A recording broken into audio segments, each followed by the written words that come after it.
justement. Je suis mère de 2 enfants. Et je sens que des fois, l'action, les activités sont dans la fuite, malgré qu'on arrive enfin à trouver quelque chose qui fait sens, dans lequel on se sent en justesse, qui nous apporte cette pétillance, cette joie profonde, ça fait vraiment sens dans l'existence. Et comment, dans le bouddhisme tibétain, j'ai beaucoup été touchée par la notion de vacuité et d'essayer d'intégrer cette adage du Bouddha, le vide et la forme et le vide. Ok, mais pour moi, je vois ma confusion dans toutes ces saisies-là. Et du coup, ce que je vais suivre, c'est ce plan relatif, payer la survie, il faut manger tous les jours, il faut payer les factures. Et comment suivre vraiment cette notion d'être. Ça fait des années que j'essaie de trouver cette notion d'équilibre entre action et être, on va dire. Et que dernièrement, la seule phrase qui me dit « mais toi, tu ne cherches pas à être dans l'action, tu cherches dans l'être ». Et je sens me perdre dans la notion d'action. Voilà. J'ai essayé de dire à peu près quelque chose. Tu cherches encore un bonheur existentiel. Tu aimerais avoir des activités qui te plaisent, qui te nourrissent intérieurement, et qui en plus sont rémunératrices.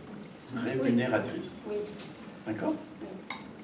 L'existence est insatisfaisante, voire souffrante. Donc, c'est même pas la peine d'essayer.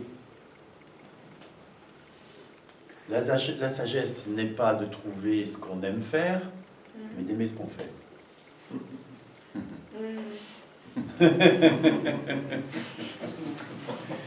La liberté, elle est là. Tu vois? La liberté, elle n'est pas dans ah, ça y est, enfin j'ai trouvé le job de ma vie et je vais pouvoir m'éclater. Ça n'existe pas vraiment, ça. Peut-être pour quelques personnes, mais voilà. Mais elle est dans peu importe ce que je suis obligé de faire pour nourrir mes enfants. Qu'est-ce que ça peut faire? Tu peux trouver la joie, tu peux avoir de la gratitude pour ceux qui te donnent du boulot, parce que grâce à lui, tu peux nourrir tes gosses. Tu vois? Et donc, dans ce cas-là, eh ben, tu es heureuse d'aller au boulot. Tu comprends ce que je veux dire? Même si le boulot, il n'est pas très agréable, ou répétitif, ou je ne sais pas ce que tu fais, qu'est-ce que tu fais? Plein de choses, tout ce qui me met en joie. Ouais. Je suis lithothérapeute, numérologue, Bah alors, scolaire. Moi, je et tu gagnes ta vie avec ça? Je fais que des choses que j'aime. Bah, de quoi tu te plains alors? Et tu gagnes ta vie avec? Oui. Bah alors, de quoi tu te plains? Elle est trop chanceuse si elle se plaint. En fait, c'est intéressant parce que tout ça s'appuie sur l'idée d'un moi. Et tu peux voir que même quand tout afflue de façon merveilleuse dans la vie, il y a quelque chose qui n'est pas contenté. Pourquoi? Parce que ça s'appuie sur l'idée d'un moi. Et que le contentement avec l'idée d'un moi ne sera jamais contentant en soi. Donc qu'est-ce que moi? Qu'est-ce que moi? Qu'est-ce qui n'est pas satisfait là-dedans? Qu'est-ce que tu cherches? Tant qu'il y a l'idée d'un moi, il y aura une recherche de contentement. C'est l'activité même de recherche, le moi. Alors, tu pourras avoir tout ce que tu veux, ça continuera quand même. Elle a déjà tout ce qu'elle veut. Deux gosses. Merveilleux. Un travail qui lui plaît, qui lui permet de gagner sa vie et de nourrir ses gosses. De payer ses factures. Tout ça.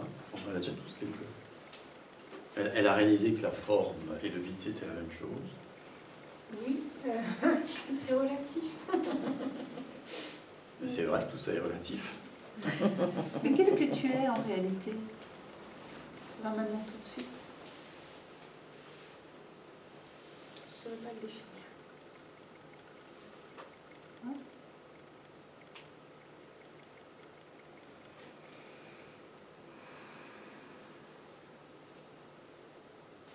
Est-ce que ce que tu es a des désirs? Oui. Eh bien, quand on s'appuie sur le moi, mais ce que je suis... Ah, mais ce que tu es. C'est quoi tes désirs insatisfaits? Je me fais une liste. Allez, un ou deux.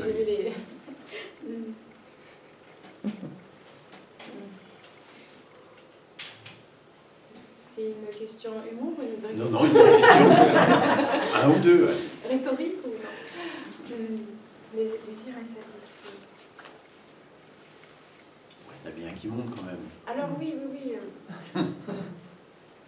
dernièrement, un de mes désirs insatisfaits, c'est d'arriver à pouvoir rester calme dans toutes circonstances, par exemple. Ah ouais. Waouh. Car on a un fils qui pète Alors, une qu'est-ce durite. qui veut bien lui écraser le pied pour voir si ça fonctionne? Ah, Ça ne on peut fonctionnera pas. jamais. Non. D'accord. Mais pourquoi veux-tu rester calme en toutes circonstances? Moi, j'adore quand ça explose. Oui. Tu sais, des fois, je fais exprès de mettre Marie en colère parce que j'aime quand elle est en colère. C'est beau. Heureusement qu'elle reste pas stoïque en toutes circonstances, je m'emmerderais. Peut-être tu as une idée de ce Moi, je qu'est me la suis calmé, paix. hein. Je te mets plus trop en colère. Oui, je pense que c'est ça. La paix n'est pas existentielle, Eh oui. c'est ta nature. C'est comme le bonheur. Voilà. Le bonheur n'est pas existentiel. Ah, C'est ta nature. pétage de neurones. Eh bien sûr, bien sûr. Mhm. Si vous cherchez un bonheur existentiel, une paix existentielle, une joie existentielle, ça va toujours faire des hauts et des bas. Parce que le deuxième précepte, du bouddhisme, c'est tout est impermanent. Donc, Et le troisième, il n'y a pas de moi. voilà. Au passage. Parce que les trois piliers du bouddhisme, c'est quand même ça, quoi. L'existence est insatisfaisante, souffrante, tout est impermanent, et il n'y a pas de moi. Ce sont aussi les trois voies d'accès vers la réalisation pleine et entière. Tu comprends? Et si vous appuyez pas là-dessus, en plus tu fais du bouddhisme, c'est un peu con, tu vois? C'est raté, quoi. Et toi, tu cherches une stabilité existentielle, tu vois. Quelque chose qui ne bouge pas au niveau de l'existence. Toujours heureuse au niveau existentiel.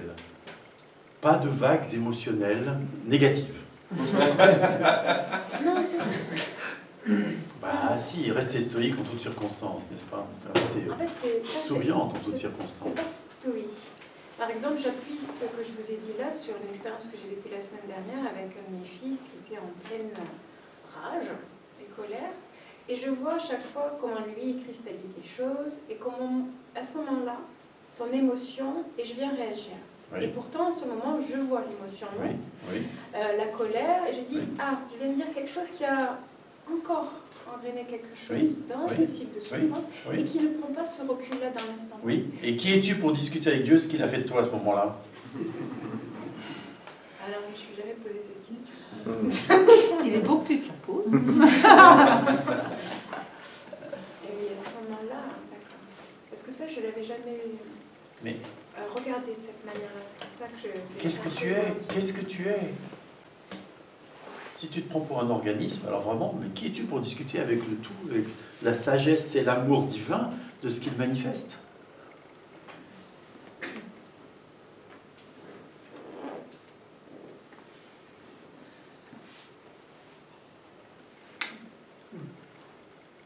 Je vais méditer dessus.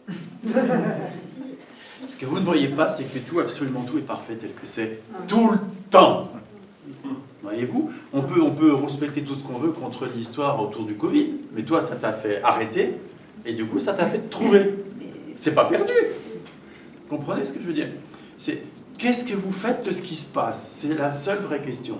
Est-ce que vous voyez ce qui se passe comme une invitation à plus de vous-même, enfin, à être enfin ce que vous avez toujours été, à vivre que vous êtes ce que vous avez toujours été, à l'éveil complet?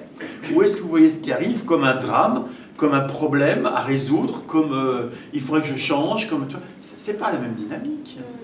Tu comprends? Tout est une invitation. Tout le temps, tout le temps, tout le temps. Et arrêtez de penser que vous savez ce qui est bien ou mal en soi. Vous souvenez-vous de la Bible? Ils mangèrent du fruit de l'arbre de la connaissance et du mal. Fruit de l'arbre de la connaissance du bien et du mal. Et ils furent chassés du paradis. C'est-à-dire que c'est pas Dieu qui les en a chassés. Le fait de croire qu'on sait ce qui est bien et ce qui est mal, c'est ça qui nous fait qu'on n'est plus dans le paradis.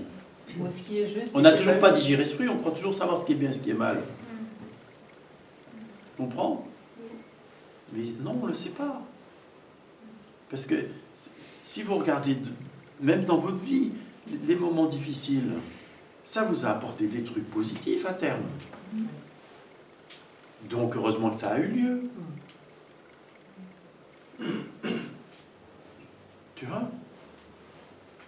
Et peut-être que ton fils, il a besoin que tu aies une réaction comme ça, et peut-être que tu ne sais pas pourquoi, mais que dans 10 ans, 20 ans, 50 ans, on n'en sait rien, ça fera effet. Et peut-être qu'il y aurait une révolution intérieure chez lui, parce que tu as eu cette réaction soi-disant inadaptée ce jour-là. On n'en sait rien. Et peut-être tu as cette réaction conditionnée parce que 6 mois après, tu vas te rendre compte que là, c'était conditionné et qu'on ne sait pas comment ça fonctionne. On ne sait pas. Ça s'appelle l'humilité. Tu vois? Je ne sais pas. Qu'il soit fait selon ta volonté. Si jamais ça se fâche, bah c'est que ça devait se fâcher. La preuve, ça s'est fâché. Tu comprends? Dieu Tout-Puissant. Ne pas chercher à comprendre. Forcément, c'est jamais que sa volonté qui s'accomplit. Ça peut être que sa volonté, il n'y a que ça. Il n'est que cela. Il n'y a que cela. Ça ne peut pas être autre chose que sa volonté qui s'accomplit. Quoi que ce soit qui apparaisse. Qui est-on pour en discuter? Qui est-on pour avoir quelque chose à redire là-dessus? Ça n'a pas de sens. Tu vois? C'est plutôt oui. Tu vois? Ça peut être je aussi... ne sais pas pourquoi, mais oui. Oui. Tu sais mieux que moi, quoi. Ça peut être... Qu'est-ce que ça me montre que je ne vois pas encore?